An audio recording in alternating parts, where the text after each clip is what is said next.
Do subscribe to Ekeeda channel and press bell icon to get updates about latest engineering, HSC and IIT JEE main and advanced videos. So students, in the last lecture we have did various numericals which was based on order of reaction and rate of reaction, as well as we also did a numerical or a chemical equation where we could have find out the reaction intermediate. But now we are going to calculate or to estimate what would be the rate law if multiple reaction rates are given according with their concentration. So students, in the given reaction, as you can see, we have provided 2a plus 2b that should give 2c plus d as a product.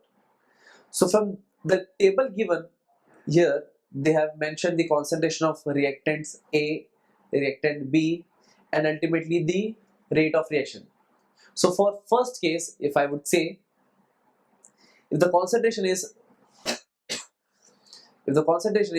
0.488 molar and concentration of B is 0.160 molar, then the rate was found to be 0.24 moles per second.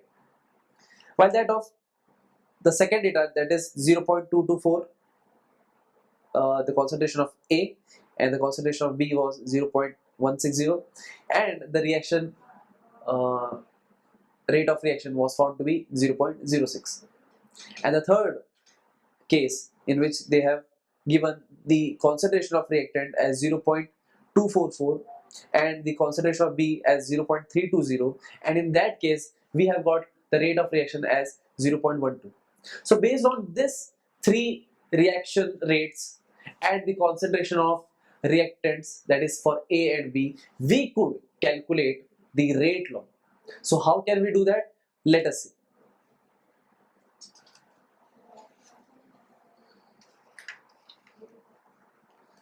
So before going to the calculation part, let me tell you again what is rate law actually.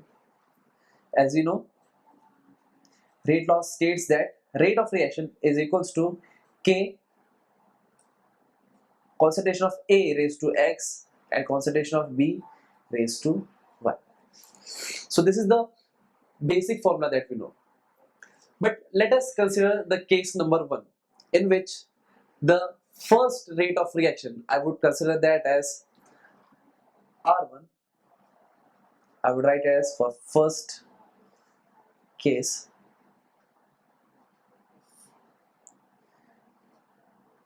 the R1 or the rate of reaction is given as 0.24, while that of concentration of A is given as 0.488 and concentration of B is now given as 0.160. So based on this three data, we could give the rate law formula as the R1 is equals to K of A raised to X. In this case, we don't know what is the value of X, and that is what we have to find it out. And the value of B raised to Y, and again the value of Y is not known to us, but we know what is the value of R1, which is 0.24 into K into, instead of concentration of A, I would write 0.488 raised to X and concentration of B, that is 0.160 raised to Y. I will name this equation or this rate law as equation 1. So moving towards the second case, but this is the most important thing that we should consider and we should mark as equation number 1. So moving to the second case,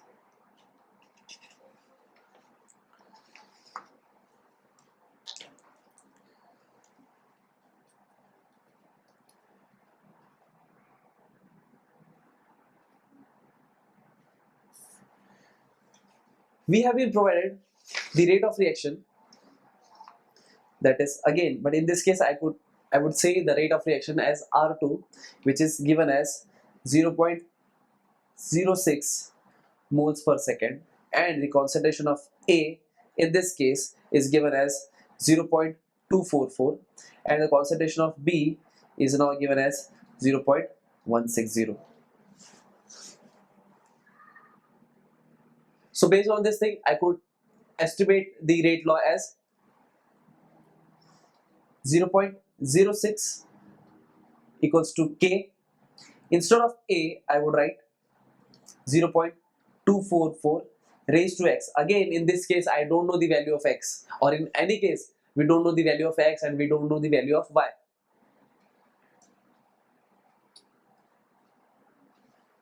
So this is the reaction rate law that we have got.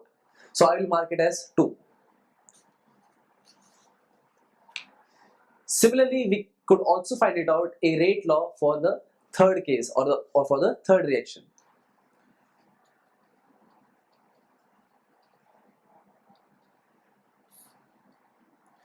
For third reaction, the R3 value is given as 0.12. The concentration of A is given as 0.244, and concentration of B is given as 0.320. And similarly, based on the rate law, I could write the rate of reaction as 0.12, which will be equals to K. Again, concentration of A in this case will be 0.244 raised to X into, or multiply by 0.320 raised to Y. I'll mark this equation as 3. So eventually we have got equation number 1, we have got equation number 2, and we have got equation number 3. And based on these 3 relations, we could estimate that what is the value of X and what is the value of Y. So let us do this small procedure.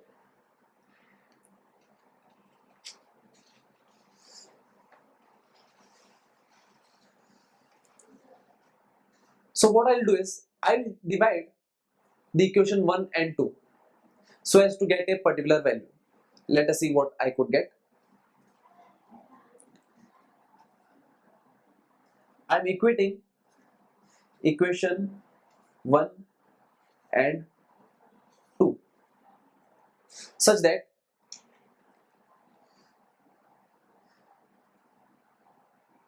I will divide equation 1 by 2. So in this case, what I could get is 0.24 is equals to K for the reaction 1, that is for the case 1.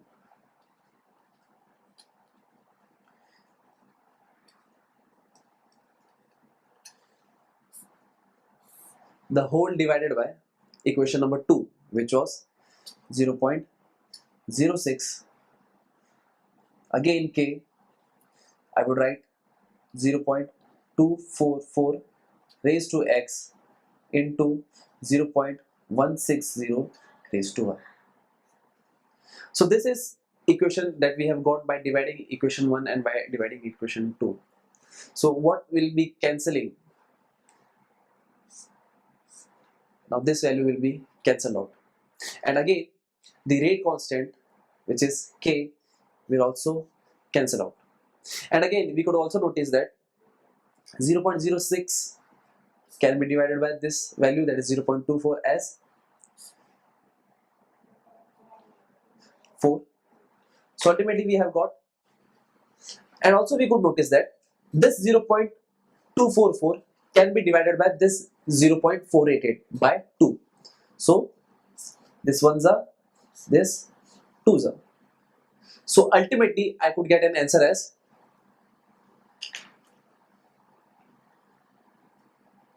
4 is equals to 2 raised to X.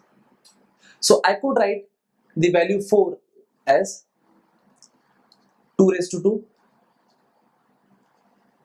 which means the value of X is nothing but 2. So this is what we have now estimated, or this is how we estimate the order of reaction for a reactant. So in this case, we have got an order of reaction for the reactant A because X corresponds to the concentration of reactant A. So we have got the value of X. Now to calculate or to estimate the value of B, or to estimate the value of Y, we will do the further process. That is, we will do again division with the two equations. So let us see, we will divide with whom with whom.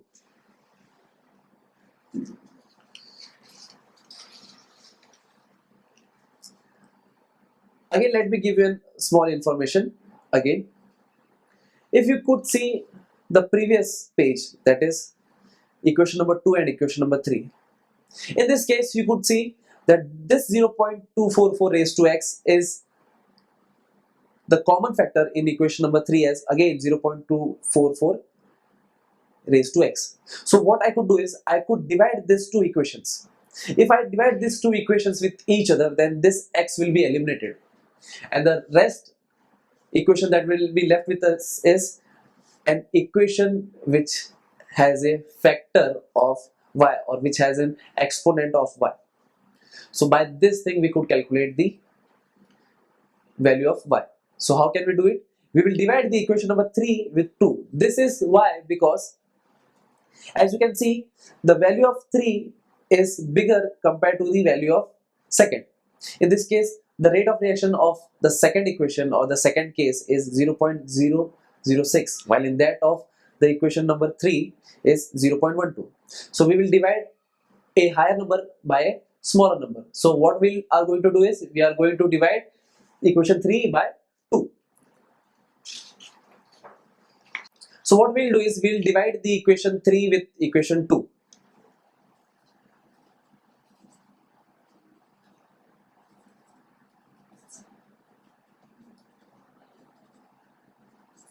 So we'll get 0.12 is equals to K 0.244 raised to x into 0.320 raised to y, the whole divided by equation 2, which is 0.06 K again 0.244 raised to x into 0.160 raised to y. So let us see what value get cancelled out with each other. The first one is K will get cancelled out with K. Again 0.244 raised to x will be cancelled out with 0.244 raised to x. And again I could see that this value, that is 0.06, is the number that could divide 0.12. And again this 0.160 is the number that could divide 0.320 by 2. So therefore ultimately I could get an answer as 2 is equals to 2 raised to y. But I could write the value 2 as 2 raised to 1 .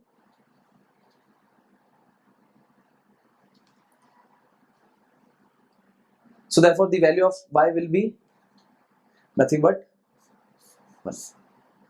So in this form we have calculated, or we have estimated the exponent, the experimental exponent of x and experimental exponent, that is y.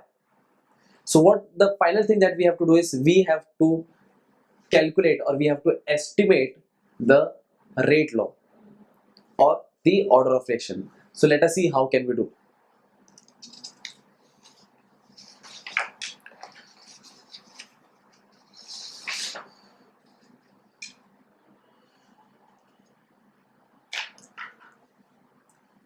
So for the order of reaction we have a formula.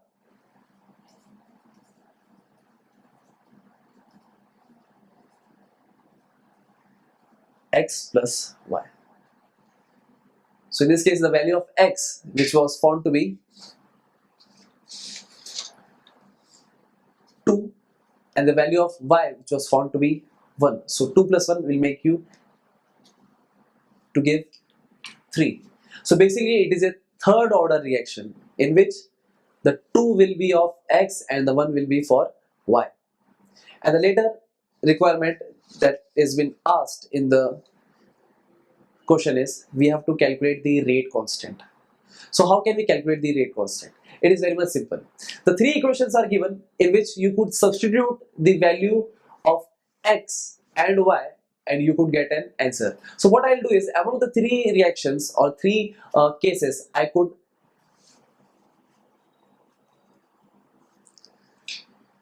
the three cases, I could substitute the value of x and y to get the value of k. So let us do it.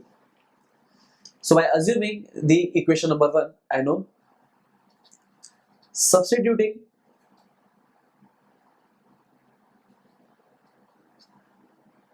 value of x and y in equation 1, what we'll get is, since I know the equation 1 as 0.24 is equals to k into 0.488 raised to x, but in this case the value of x is already known to us, that is 2, and multiply by 0.160 raised to y, but in this case the y value is also known, that it is 1. So therefore k will be 0.24 divided by 0.488 raised to 2 multiplied by 0.160. Now we are calculating that what will be the answer.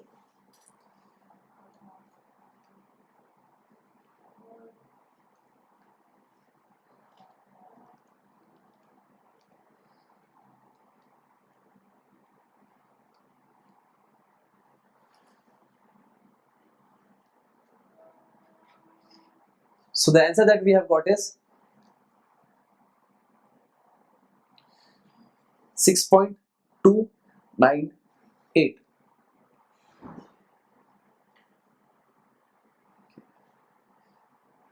एक बार check कर लो दोबारा, एक बार दोबारा check कर लेता हूँ.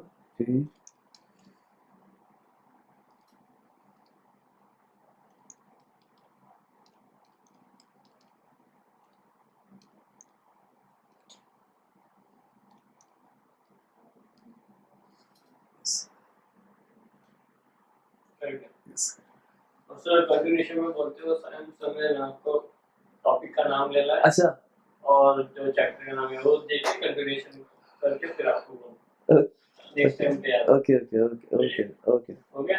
हाँ. Start. Continuing. So this is the value that we have got for rate constant, but it is very much essential for us to give the unit also. So how could we give the unit? So by assuming this value, the above equation, we know that this 0.24 is nothing but the rate constant. Sorry. By assuming the value, we could know that this 0.24 is nothing but the rate of reaction, and the rate of reaction has a value of moles per second, while that of the below one, that is 0.488, it is nothing but the concentration of the reactant, which is twice, which has a unit of molar, but since it is the square of it, so we'll write it as m raised to 2. And again 0.160, again it is a value of a concentration which has a unit of m. Therefore the answer that we could get in the form of unit is second inverse mole raised to, so we'll get second inverse and molar raised to minus 2. So this is the answer that we have ultimately got for the rate constant. Thank you friends for watching this video. I hope you have got an idea how to calculate the rate constant and order of reaction by this such a huge numerical. So please don't forget to subscribe this channel, Ekeeda channel. Thank you so much.